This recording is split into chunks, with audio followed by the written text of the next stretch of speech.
بسم اللہ الرحمن الرحیم۔ اردو ریڈیو میں خوش آمدید۔ میرا نام علی ہے اور میں ایک اونچے سرکاری افسر کے گھر ملازمت کرتا ہوں۔ غریبی کے باعث اسکول جانے کا خواب حسرت بن کر آنکھوں میں پھرتا ہے، لیکن کچھ کر نہیں سکتا۔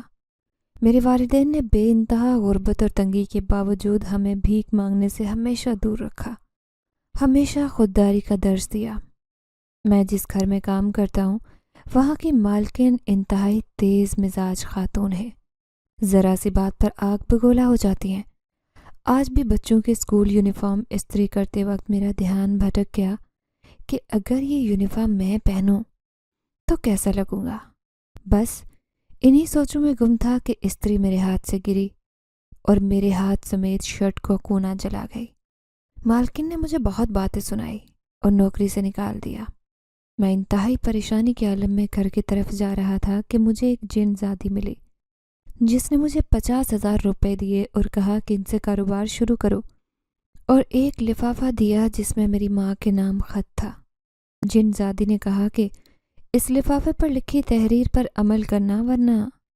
میرا نام علی ہے، ہم 6 بہن بھائی ہیں، 3 بہنیں اور 3 بھائی۔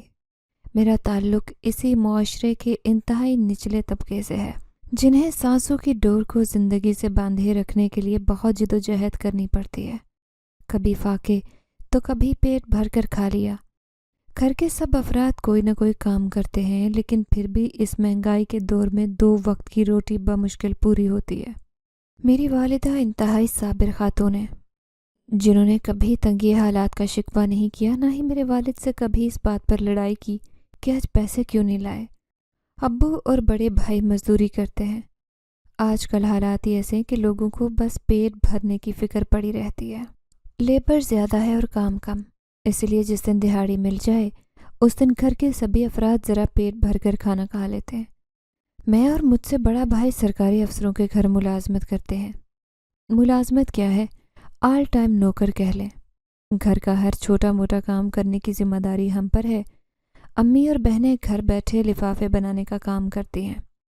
اخراجات آمدنی سے بڑھ کر ہیں، ایسے میں اسکول جانا بس خواب ہی لگتا ہے صاحب۔ میں نے ایک روٹی والے انکل کو اپنا تفصیلی تعارف کروایا، جنہوں نے مجھے اس کام کے لیے 200 روپے دیے تھے۔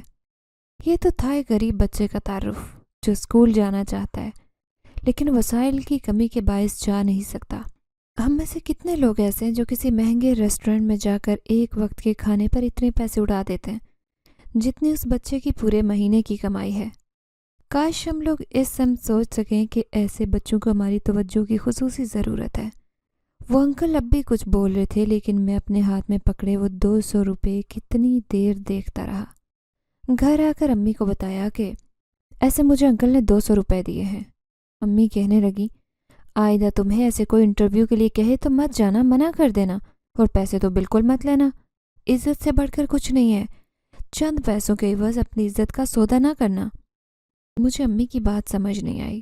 دیکھو بیٹا، ہمارے حالات صرف ہمارے محلے کے لوگ ان سے واقف ہیں، تو کیا یہ ضروری ہے کہ ہم ٹی وی پر آ کر سب کے سامنے اپنے حالات بتائیں تاکہ کل کو کوئی بھی راہ چلتے ہمیں بے عزت کر دے؟ امی، کسی کو کوئی اختیار نہیں کہ ہماری غریبی کی وجہ سے ہمارا مذاق اڑائے۔ تو بیٹا، ساری دنیا کو اپنے دکھ میں شامل کر کے ہم انہیں یہی احساس دلانا چاہتے نا کہ ہمیں آپ کی مدد چاہیے، پھر چاہے وہ اخلاقی ہو یا مالی۔ مشکل وقت میں مدد مانگنا بری بات نہیں ہے، نہ ہی میں اس سے منع کر رہی ہوں۔ میں بس یہ سمجھا رہی ہوں کہ محنت ہمارے اختیار میں ہے اور ہمارے لیے یہی سب سے بڑھ کر ہے۔ چلو تم منہ ہاتھ دھو لو، تمہارے ابو بھی ابھی آتے ہی ہوں گے، پھر مل کر کھانا کھاتے ہیں۔ کھانے میں کیا بنا ہے امی؟ میں نے اپنے بیٹے کی من پسند ڈش بریانی بنائی ہے۔ اب تو تمہاری بڑی بہن بھی بہت اچھی بریانی بنا لیتی ہے۔ امی، آپ نے تو کمال کر دیا۔ چلے سب آتے ہیں تو کھانا کھاتے ہیں۔ اگلے دن جب میں صبح سویرے مالکن کے گھر پہنچا تو وہ پہلے ہی کسی بات پر بڑے صاحب سے خفا تھی، اسی لیے مجھے دیکھتے ہی بولی، کہاں مر گئے تھے تم؟ اتنی دیر کر دی، بچوں کے یونیفارم تمہارا باپ استری کرے گا۔ حالانکہ میں مقررہ وقت سے بھی 10 منٹ پہلے مالکن کے گھر پہنچا تھا۔ خیر، بڑے لوگوں کا غصہ بھی تو ہم جیسے کمزور لوگوں پر نکلتا ہے۔ میں نے جلدی یونیفارم استری کرنا شروع کیے۔ ان کا بڑا بیٹا میرا ہم عمر تھا۔ میں استری آن چھوڑ کر اس کا یونیفارم پہن کر دیکھنے لگا کہ میں کیسا لگوں گا۔ بس یہی مجھ سے غلطی ہوئی۔ استری تیز گرم ہو چکی تھی۔ علی، یہ کیا کر رہے ہو تم؟ مالکن نے مجھے یونیفارم پہنے دیکھا تو غصے سے دہاڑی تھی۔ میں جلدی سے شرٹ اتارنے لگا۔ گرم استری پتہ نہیں کیسے گری اور شرٹ کا ایک کونا جل گیا۔ بس میری قسمت خراب تھی یا مالکن کو غصہ زیادہ تھا مجھ پر۔ شرٹ خراب ہوئی تو سو ہوئی۔ مجھے بھی شدید بے عزت کر کے نوکری سے نکال دیا گیا۔ میرا تو غم سے برا حال تھا، کیونکہ جیسے بھی تھا مجھے مہینے بعد 5,000 روپے مل جاتے تھے، جن سے گھر کا کچھ نہ کچھ سودا سلف آ جاتا۔ لگی بندھی آمدن تھی، اسے بھی ہاتھ دھو بیٹھا۔ روتے ہوئے ایک درخت کے نیچے بیٹھ گیا اور سوچنے لگا کہ امی کو کیا بتاؤں گا، وہ تو پریشان ہو جائیں گی۔ انہی سوچوں میں گم تھا کہ ایک جن زادی کا گزر ہوا۔ اس نے مجھے روتے دیکھا تو میرے پاس آئی اور بولی، کیا پریشانی ہے؟ کیوں روتے ہو؟ میں نے اسے تفصیل سے اپنا سارا مسئلہ بتایا اور مدد کے لیے کہا، کیونکہ میں نہیں چاہتا تھا کہ مجھے انسانوں کے آگے ہاتھ پھیلانے پڑیں۔ اسی لیے میں نے جن زادی سے مدد طلب کی۔ اس نے مجھے 50,000 روپے دیے اور ایک لفافہ دیا کہ اس میں لکھی تحریر تمہاری والدہ کے لیے ہے۔ جب تک تمہاری والدہ اس لفافے پر لکھی تحریر پر عمل کرتی رہیں گی، تب تک تم لوگ خوشحال رہو گے، لیکن ایک دن بھی ناغہ ہوا تو پھر سے انہی حالات میں لوٹا دیے جاؤ گے۔ اب تم جاؤ اور اپنی ماں سے کہو کہ پریشان ہونا چھوڑ دے۔ میں پیسے لے کر خوشی خوشی گھر گیا اور امی کو ساری تفصیل بتائی۔ امی پہلے تو حیران ہوئی کہ یہ کون مہربان ہے جس نے اتنے سارے پیسے دیے۔ ہماری زندگی کو تبدیل کرنے کا پہلا مرحلہ آن پہنچا تھا۔ ابو اور بھائی کی آمد کا انتظار تھا کہ ان کے آنے پر ہی تفصیلی گفتگو کی جائے کہ پیسوں کا مناسب استعمال کیا ہو سکتا ہے۔ رات کے کھانے کے بعد امی نے ابو اور بھائی کو ساری تفصیلات بتائیں اور ایک تجویز دی کہ اگر ہم ان پیسوں سے گھر میں کھانا بنا کر باہر بیچ دیں تو ہمیں کافی منافع ہو سکتا ہے۔ ابو نے کہا کہ ہم 8 افراد ہیں، ان پیسوں کو 2 حصوں میں تقسیم کر کے 2 کام شروع کیے جا سکتے ہیں۔ امی نے پوچھا وہ کیسے؟ تو ابو بولے کہ ہم 2 ٹیمز بناتے ہیں، میں، احمد بڑا بھائی اور کرن بریانی کا کام شروع کرتے ہیں۔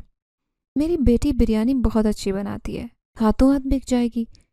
میں اور احمد سارا سامان لایا کریں گے، ہماری بیٹی بریانی تیار کرے گی اور ہم بیچ کر آ جائیں گے۔ دوسری ٹیم میں تم 5 افراد شامل ہوگے۔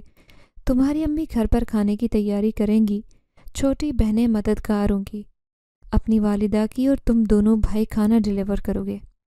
لیکن ابو، ہم کھانا کہاں پہنچائیں گے؟ میں نے پوچھا۔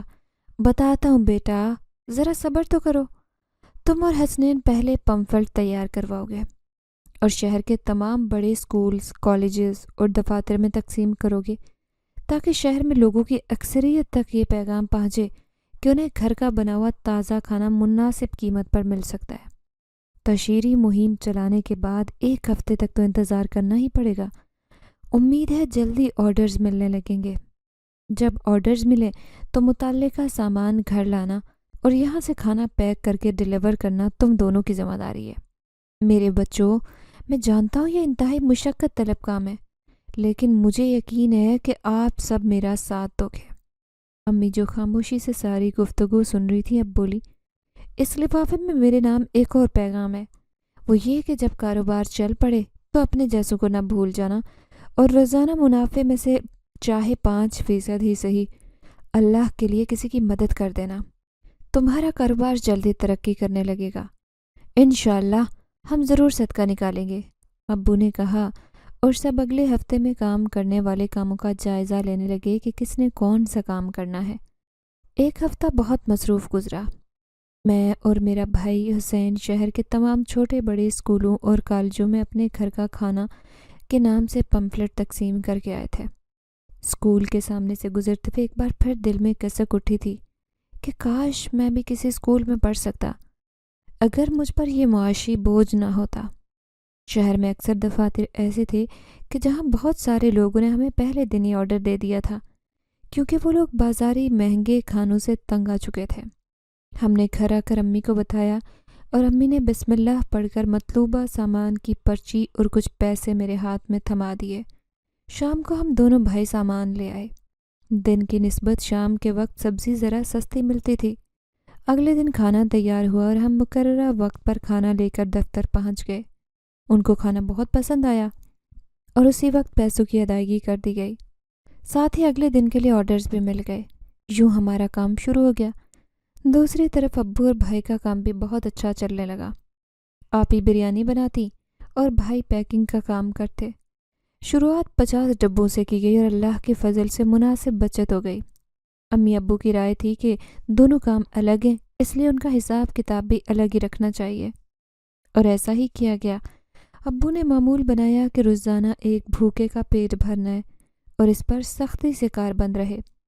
امی نے بھی ہمیں تاکید کی اور روزانہ ایک آدمی کا کھانا الگ سے پیک کر کے دیتی کہ جہاں کوئی ضرورت مند دیکھو اسے چپکے سے تھما دو۔ ہم دونوں بھائیوں نے بھی یہی کیا۔ اللہ کے فضل سے اور ہم سب گھر والوں کی محنت سے ہم اس قابل ہو گئے تھے کہ سکون سے 2 وقت کا کھانا پیٹ بھر کے کھا سکیں۔ امی نے پہلی بچت 3 ماہ بعد نکالی، جس سے گھر کی مرمت کروانے کا فیصلہ ہوا۔ ابو کی ٹیم کی بچت سے گھر والوں کو ایک ایک جوڑا سلوا کر دیا گیا۔ یوں 3 ماہ کے قلیل عرصے میں ہم اس قابل ضرور ہو گئے کہ اپنا آپ کچھ حد تک سنبھال سکیں۔ اللہ نے اپنا بہت کرم کیا تھا، ورنہ ہماری تو ایسی اوقات نہیں تھی۔ کاروبار شروع کیے 6 ماہ گزر گئے تھے، کبھی کوئی ناخوشگوار بات نہیں ہوئی، سب ٹھیک چل رہا تھا۔ کاروبار کو اگلے لیول پر لے جانے کے لیے اب بھی بہت سرمایہ درکار تھا، جس کے لیے ہم سب نے محنت جاری رکھی۔ اگلی بچت سے ایک رکشہ لینے کا فیصلہ ہوا جو ابو اور بھائی کے استعمال میں ہوتا، کیونکہ ان کے کام کے اوقات دن 11 بجے سے لے کر شام 4 بجے تک تھے۔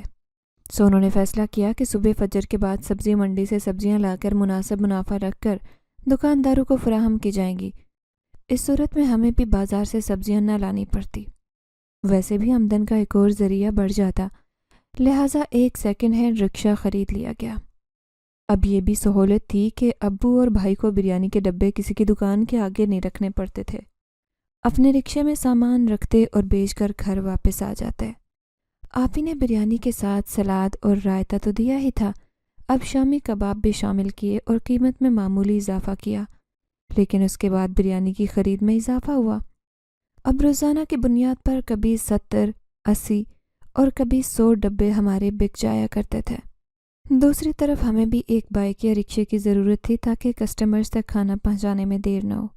ہمیں یہ سہولت فراہم کرنے کے لیے اگلی بچت یعنی 3 ماہ کا وقت رکھا گیا تھا، اور پھر اللہ کے کرم سے وہ وقت بھی آ گیا کہ جس گھر میں کبھی 2 وقت کی روٹی پوری نہیں ہوتی تھی، وہاں اب 2 رکشے کھڑے تھے۔ میں نے اور بھائی نے شام کے وقت رکشہ چلانے کا فیصلہ کیا اور امی ابو کو اپنے فیصلے کے متعلق بتایا کہ ہم شام 4 بجے سے رات 10 بجے تک دونوں رکشے چلائیں گے۔ یہ ہماری آمدن کا چوتھا ذریعہ ثابت ہوا، اور امی نے اپنی سلیقہ مندی سے پہلے دونوں کاروبار یعنی کھانے کے دونوں کاموں کی ساری آمدن بطور بچت جمع کرنا شروع کی، اور گھر کا سلسلہ اب ان 2 اضافی ذرائع آمدن سے پورا ہونے کا فیصلہ کیا۔ ہمارے گھرانے پر اللہ کا یہ خاص فضل تھا کہ اس نے ہمارے کاروبار اور سوچ کو وسعت دی، اور ہم اس مقام پر پہنچے کہ اب امی ابو بڑے بہن بھائیوں کی شادی کے متعلق بھی سوچ رہے تھے۔ اس مقصد کے لیے گھر میں اضافی کمرے کی ضرورت تھی، اور یہ کام بھی مرحلہ وار ہی ہوا۔ ابو اور بھائی نے خود ہی مزدوری کی اور جلدی کمرہ تیار کر لیا۔ شادیوں کے لیے رشتے تلاش کرنے سے پہلے امی بڑی بہن کی جگہ چھوٹی بہن کو کھانا بنانے میں ماہر کرنا چاہتی تھیں۔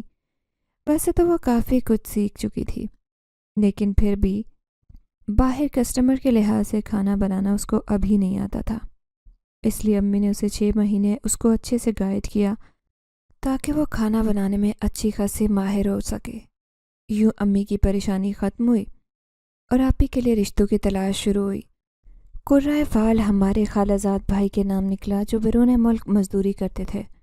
ان کا گھر ہم سے بھی اچھا بنا ہوا تھا، اور ویسے بھی امی کی بہن تھیں، دکھ سکھ میں ساتھ دیتی تھیں، اس لیے امی کو اس رشتے پر کوئی اعتراض نہیں تھا، اور ابو کو بھلا کیا اعتراض ہونا تھا۔ لڑکا دیکھا بھالا شریف تھا، شریف لوگ تھے۔ امی ابو نے ہاں کر دی۔ امی ابو منگنی وغیرہ کے لمبے چکروں میں نہیں پڑنا چاہتے تھے، ویسے بھی دونوں طرف سے سادگی سے نکاح کرنے کی بات طے ہوئی تھی۔ لڑکے کے بیرون ملک سے واپسی پر سادگی سے نکاح ہوا اور میری بہن اپنے گھر کی ہو گئی۔ اب 2 بھائیوں کی شادی کا معاملہ تھا۔ اس لیے پہلے کاروبار کو مرحلہ وار بڑھانا مقصود تھا تاکہ بعد میں مسائل نہ ہوں۔ اسی لیے ابو نے دونوں بھائیوں کو بٹھا کر بات کی اور اس چلتے پھرتے کاروبار کو ایک دکان میں شفٹ کرنے کی سوچ ان کے سامنے رکھی۔ اس مقصد کے لیے ہم کم از کم 2 سال تک شادی نہیں کرنا چاہتے تھے تاکہ پہلے دونوں بھائیوں کے لیے مناسب روزگار کا بندوبست ہو سکے۔ اس مقصد کے لیے پھر سے ہم سب کو کام کو بڑھانے کے لیے جٹ گئے اور دن مہینوں میں بیتتے گئے۔ 1 سال گزرا۔ ابو اپنے محلے کے قریبی ایک دکان دیکھ رہے تھے جو کرائے پر لینے کا فیصلہ ہوا اور کاروبار کو آزمائشی طور پر شروع کیا گیا۔ اللہ نے یہاں بھی اپنا کرم کیا اور ہمیں اچھا رسپانس ملا۔ دکان جلد چل پڑی اور ہمارے مستقل گاہکوں میں بھی اضافہ ہوا۔ کہتے نا کہ جب اللہ دینے پر آتا ہے تو بے حساب دیتا ہے، یہی حساب ہمارے ساتھ ہوا۔ ہم سب گھر والے بہت خوش تھے۔ دونوں بھائیوں کی شادی کے لیے رشتے تلاش کیے گئے اور اپنے جیسے ہی محنتی لوگوں میں رشتے طے کیے گئے۔ شادیوں کی تیاریاں جاری تھی۔ دونوں اطراف سے کہ ایک دن اچانک بلدیہ والے آئے اور ہماری دکان سمیت کئی دکانوں کو مسمار کر گئے، یہ کہتے ہوئے کہ یہ گورنمنٹ کی زمین ہے اور یہاں سوسائٹی بنے گی۔ ان 4 سالوں میں یہ پہلا دھچکا تھا، پہلا بڑا نقصان جو ہمیں اٹھانا پڑا۔ ہم ابھی اس سے سنبھلنے کی کوششوں میں تھے کہ ایک اور قیامت ٹوٹ پڑی۔ ہمارے گھر سمیت پورے محلے کو نوٹس دیا گیا کہ گھر خالی کر دیے جائیں، یہ گورنمنٹ کی زمین ہے جہاں ہم سوسائٹی کو اپروو کر چکے ہیں۔ غریب عوام کے سر سے چھت چھین کر امیروں کے لیے پرسکون رہائش گاہوں کا بندوبست کیا جا رہا تھا۔ یہ سراسر زیادتی تھی، لیکن اس کے خلاف کوئی بھی کھڑا نہیں ہو سکتا تھا، کیونکہ ہر کسی کو اپنی جان پیاری ہوتی ہے اور کوئی ان زمینی خداؤں کے خلاف آواز بلند کرتا نہیں۔ پہلی رات بغیر چھت کے کھلے آسمان تلے گزاری اور صحیح معنوں میں بے چارگی اور غربت کا احساس آج ہوا تھا۔ اگلا پورا دن ہم بے بسی کی تصویر بنے اپنی آنکھوں کے سامنے گھروں کو ملیا میٹ ہوتے دیکھتے رہے۔ امی کی آنسوں سے لبریز آنکھیں کبھی آسمان کو تکتیں، کبھی ان ظالموں کو جس پر کسی کا رونا، بددعائیں اور سسکیاں کوئی اثر نہیں کر رہی تھی۔ شام ڈھلے وہ لوگ جب ساری زمین برابر کر چکے تو ان کا بڑا سرکاری افسر جسے اس کام کا بھاری معاوضہ دیا گیا تھا، وہ ہمارے پاس آیا اور کہنے لگا، یہاں بیٹھنے اور رونے دھونے سے کچھ نہیں ہوگا، بہتر ہے جتنی جلدی ہو سکے اپنا بندوبست کریں، کیونکہ 2 دن بعد یہاں کنسٹرکشن کا کام شروع ہو جائے گا اور تب تک تمہارے سارے ساز و سامان کا بھی حشر نشر کر دیا جائے گا۔ اگلی باری تم لوگوں کی آئے گی۔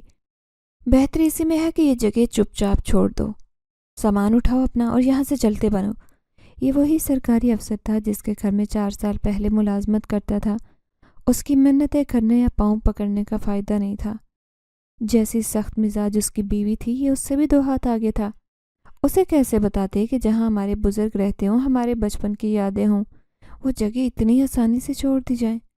غریبوں کو تو پہلے ہی مشکل سے خوشیاں نصیب ہوتی ہیں اور ہماری ان خوشیوں کے گواہ یہ در و دیوار ہی ہوتے ہیں۔ ہم کیسے یہ جگہ اتنی آسانی سے چھوڑ دیتے؟ اکتوبر کا مہینہ تھا، سردی کی آمد تھی۔ یہاں سے کوچ کر جانے میں ہی عقل مندی تھی۔ ابو کے پاس جو جمع پونچی تھی وہ دکان پر لگا چکے تھے۔ امی نے اپنی بچت اور تھوڑا سا جو زیور بنایا تھا وہ بھی ابو کے سامنے رکھ دیا۔ کرائے پر گھر لے کر وہاں شفٹ ہوئے اور زندگی کی گاڑی چلانے کی کوشش کرنے لگے۔ لگتا تھا پھر سے وہیں آ گئے جہاں سے یہ سفر شروع ہوا تھا، لیکن ایسا نہیں تھا کہ اب اللہ کے فضل سے 2 رکشے بھی تھے ہمارے پاس، جو 1 ہفتہ بند رہنے کے بعد دوبارہ انہی روٹس پر چلانا شروع کیے گئے۔ ہم نے عروج پورا دیکھا بھی نہیں تھا کہ زوال شروع ہو گیا۔ بھائیوں کے رشتے ٹوٹ گئے۔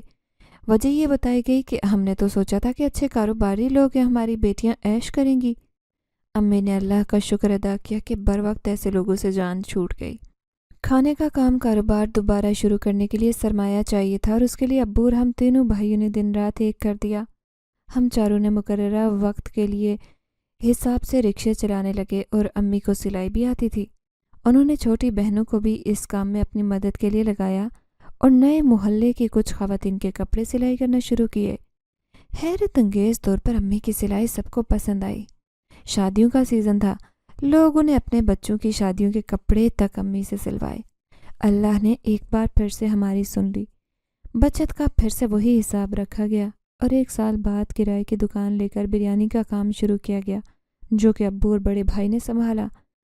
کاموں میں اضافے کے ساتھ آمدن میں بھی اضافہ ہوا اور ہم دونوں بھائیوں نے رکشہ چلانے کے اوقات بھی تبدیل کیے۔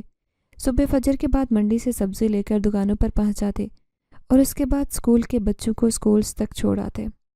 ہمارا سارا دن سواری کے حساب سے رکشہ چلتا اور یوں ہماری آمدن مزید بڑھتی گئی اور اللہ نے اپنے فضل سے ہر کام میں برکت دی۔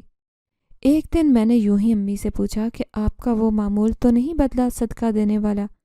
تب امی نے بتایا کہ وہ چند دن جو ہم نے بغیر چھت کے گزارے تھے تب صدقہ دینے کے لیے پیسے نکالنے کی میں ہمت نہیں کر سکی کہ اب ہم خود مصیبت میں، ہم سے زیادہ ضرورت مند کون ہے؟ لیکن یہ صرف ایک ہی دن ہوا تھا، اس کے بعد میں پورا ہفتہ ہمسایوں کو کھانا کھلایا تھا کہ کیا پتہ ان کے پاس کھانے کے پیسے ہیں یا نہیں۔ یہی سوچ ابو کی تھی، انہوں نے بھی اپنے ساتھ 3 لوگوں کے پیٹ بھرے تھے۔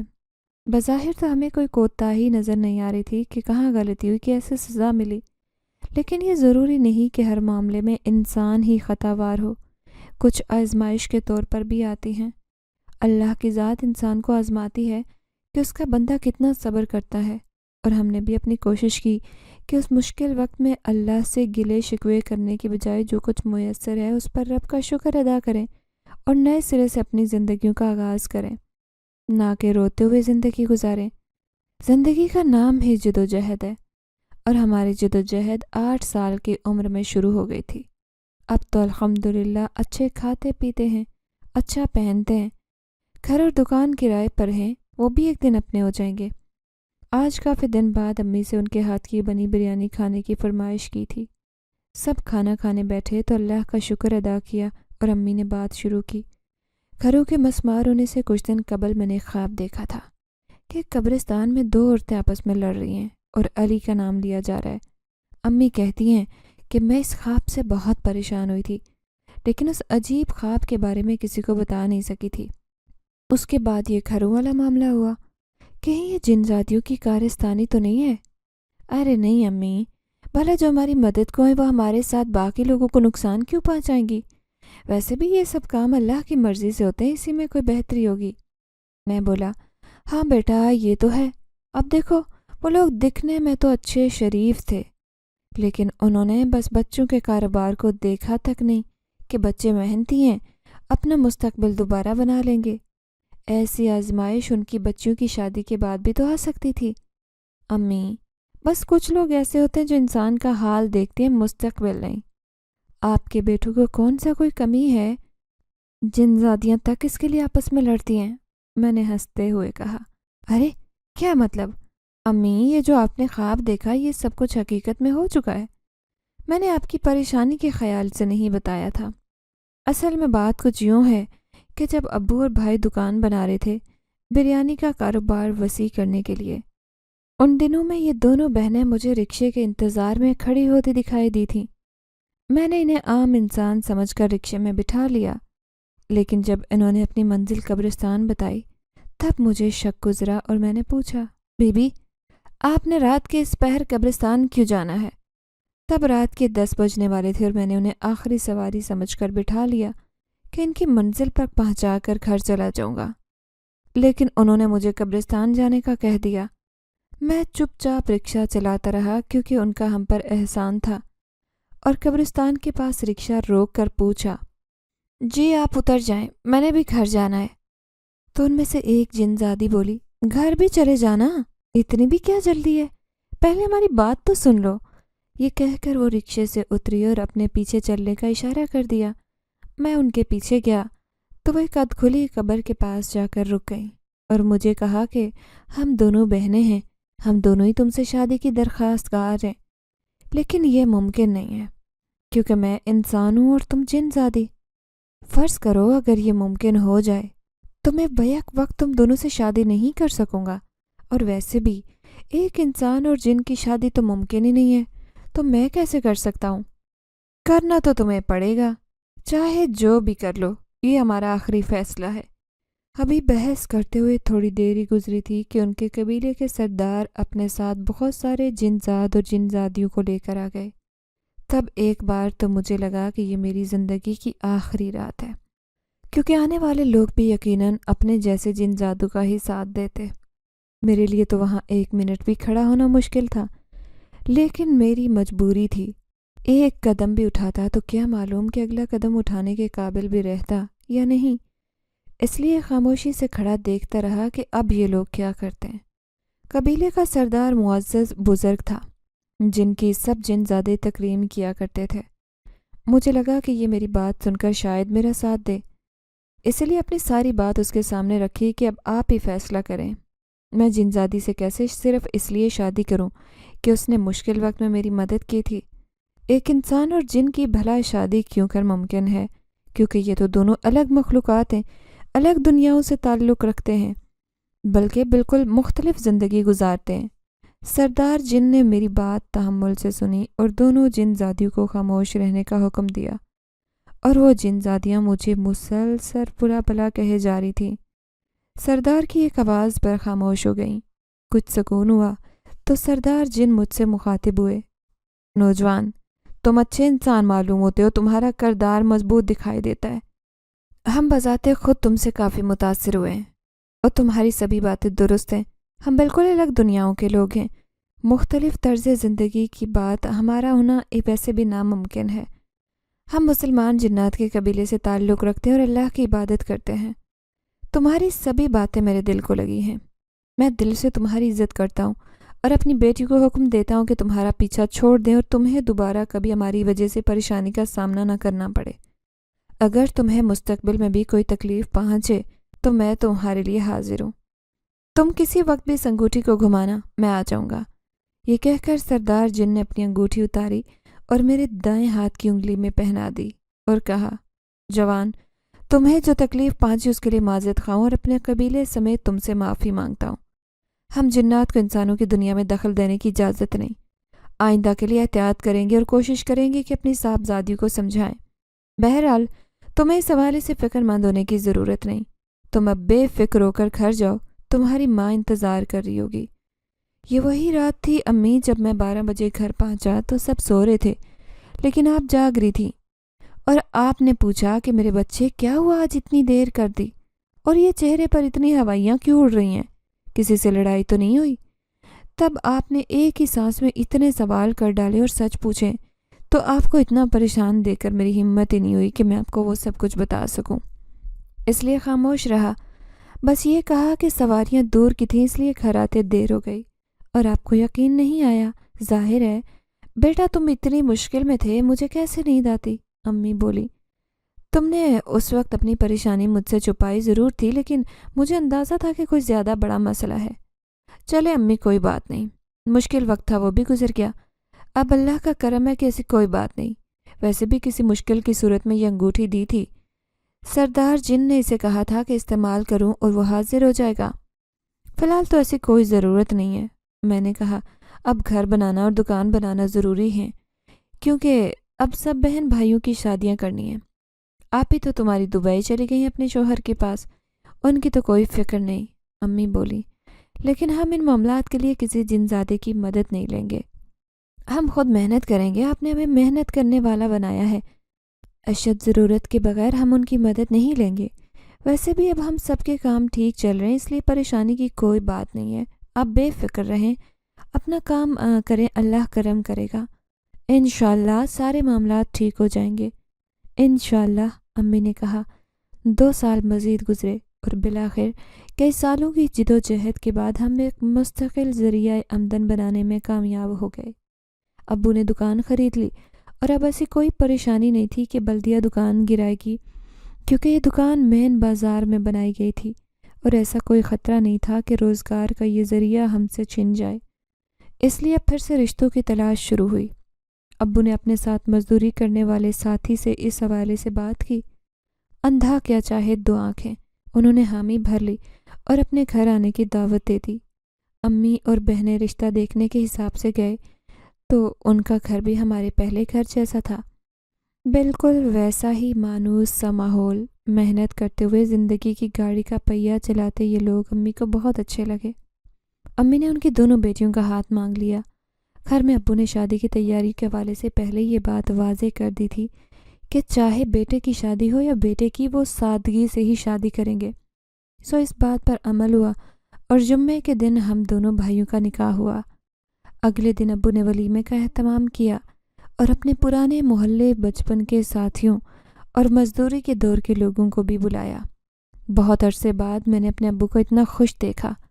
ابو اپنے پرانے ساتھیوں سے مل کر بہت خوش تھے۔ ابو کی عمر 60 کے قریب تھی، لیکن وہ بھائیوں پر بوجھ نہیں بننا چاہتے تھے، اس لیے دکان پر بیٹھ جاتے۔ اب تو ویسے بھی ماشاء اللہ کاروبار اس نہج پر تھا کہ ابو نے بس پیسوں کا حساب کتاب رکھنا ہوتا تھا۔ دیگیں بن کر آتی، کام کے لیے جو لڑکے رکھے تھے گاہکوں کو ڈیل کرنا ان کا کام تھا۔ وہ سب کام جو کسی وقت میں ابو اور بھائی کیا کرتے تھے آج دوسرے لڑکے کر رہے تھے۔ مین بازار میں دکان تھی، کام بڑھا تو دکانیں 1 سے 2 ہو گئیں، کھانے کی مزید ورائٹی شامل کی گئی اور یوں کسٹمرز بھی زیادہ ہونے لگے۔ اللہ نے ہمارے کام میں برکت ڈال دی تھی، ورنہ 8-10 سالوں میں کوئی اتنا امیر کیسے ہو سکتا ہے؟ بلا شبہ یہ اللہ کا کرم ہی تھا کہ اس نے اس قدر نواز دیا۔ ہم کہاں اس قابل تھے۔ امی اپنے 3 بچوں کی شادیوں کا فرض ادا کر کے خوش تھیں، اور اب پہلی ترجیح گھر بنانا تھی تاکہ گھر کے کرائے سے جان چھڑوائی جا سکے۔ اس مقصد کے لیے بہت سے صبر، بہت زیادہ بچت اور اتنی ہی زیادہ محنت کی ضرورت تھی۔ بھابیاں اچھی تھیں، وہ امی کی مددگار ثابت ہوئیں۔ انہوں نے امی کے مشورے سے کھانے کا کاروبار شروع کرنے کا فیصلہ کیا، گھر کے لیے پلاٹ خریدے اور آخری اینٹ لگانے تک گھر بنانے کے لیے پورے 2 سال کا ٹارگٹ رکھا گیا اور اس کے لیے کام شروع کیا گیا۔ امی کا کام اب زیادہ بڑھ گیا تھا، کیونکہ کبھی وہ بہنوں کی مدد کرتی سلائی کے معاملے میں، کبھی بھائیوں کی مددگار بن جاتی، لیکن ان کا کام اب رہنمائی کرنے کا تھا۔ زیادہ کام بہنیں اور بھابیاں سنبھال رہی تھیں۔ اللہ نے ہمیں سرخرو کیا اور ہم اپنی منزل تک پہنچنے میں کامیاب ہوئے۔ ابو، امی، ہم سب بہن بھائی بہت روئے جس دن پلاٹ ابو کے نام ہوا۔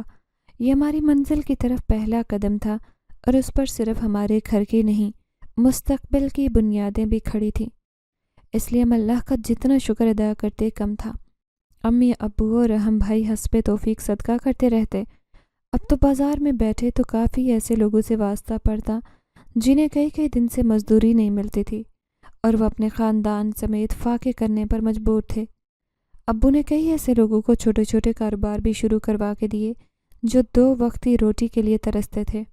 امی بھی اپنے ارد گرد کے لوگوں کے حال احوال سے باخبر رہتی تھیں اور حتی الامکان کوشش کرتی کہ ان کے آس پڑوس میں کوئی بھوکا نہ سوئے۔ اس لیے ہماری زندگی اور گھر میں سکون تھا، اور اپنے گھر کی بنیادیں رکھی جا چکی تھی۔ 1 سال کا عرصہ لگا ہمارا گھر مکمل ہونے میں، اور ہمارے خوابوں کا گھر تیار ہو گیا۔ زندگی میں اب سب کچھ تھا، بس ایک کسک تھی تو نہ پڑھنے کی۔ ویسے تو زندگی نے ایسے سبق پڑھائے جو کسی کتاب میں بھی نہیں ملتے تھے، لیکن ابو امی نے تہیہ کر لیا تھا کہ بھلے ہی وہ اپنی اولاد کو نہیں پڑھا سکے، لیکن اب وہ اپنی اگلی نسل کو تعلیم کی روشنی سے منور ضرور کریں گے۔ اس لیے ابو نے بھائیوں سے کہہ رکھا تھا کہ اب کاروبار میں اللہ کے فضل سے برکت بھی ہے، تو اپنے بچوں کو پڑھانے میں کوئی کسر نہ چھوڑنا۔ جو تکلیفیں تم لوگوں نے دیکھی ہیں، کوشش کرو کہ اپنے بچوں کو ان تکلیفوں اور پریشانیوں سے دور رکھو۔ حساب کتاب سے چلو اور کاروبار کو مزید وسعت دینے کا سوچو، تاکہ گھر میں تمہاری بیویاں سکون سے رہیں اور ان پر معاشی بوجھ نہ پڑے، تاکہ کل کو وہ ہر قسم کے بوجھ سے آزاد ہو کر تمہاری نسل کی اچھی تربیت کر سکیں۔ ابو کی باتیں قابل غور تھیں اور بڑے دونوں بھائیوں نے اسی پر عمل کیا۔ میں نے گھر میں کہہ رکھا تھا کہ پہلے بہنوں کی شادی ہوگی، پھر میں کروں گا، اور میں نے اپنی اس بات پر عمل بھی کیا۔ آج میری عمر 26 سال ہے۔ 12 سال کے لڑکے سے 26 سال کے مرد تک پہنچنے کا سفر بہت کٹھن تھا۔ بہت سی آزمائشیں آئی، لیکن اللہ نے ہر آزمائش میں سرخرو کیا۔ 14 سال بمشکل گزرے تھے، لیکن اگر اللہ کا فضل نہ ہوتا تو ہم کسی قابل نہ ہوتے۔ بہنوں کے فرض سے فارغ ہو کر اب امی نے میرے لیے رشتے دیکھنا شروع کیے۔ میں نے کچھ پیسے امی کے لیے اور باقی اپنے دونوں رکشوں کو بیچ کر گاڑی خریدی۔ میں نے اب گاڑی چلانا شروع کر دی تھی، اور شادی کے لیے 6 بہن بھائیوں میں واحد رہ گیا تھا۔ ابو نے اپنی ساری اولاد کی شادیاں سادگی سے کی تھیں اور فضول قسم کی رسموں سے کنارہ کیا تھا۔ امی اب اس لیے بھی مطمئن تھی کہ ان کا گھر الحمدللہ بچوں سے بھر گیا تھا۔ آپی دبئی سے آئی تھی، ان کا ایک بیٹا اور ایک بیٹی تھے۔ دونوں بڑے بھائی بھی صاحب اولاد ہو چکے تھے اور گھر میں خاصی رونق لگی ہوتی۔ امی نے مجھے کہا کہ سب بچوں کو کہیں سیر کے لیے لے جاؤ اور انہیں کچھ کھلا بھی دینا۔ میں نے ہنستے ہوئے کہا، آپ اپنے لیے بہو ڈھونڈیں،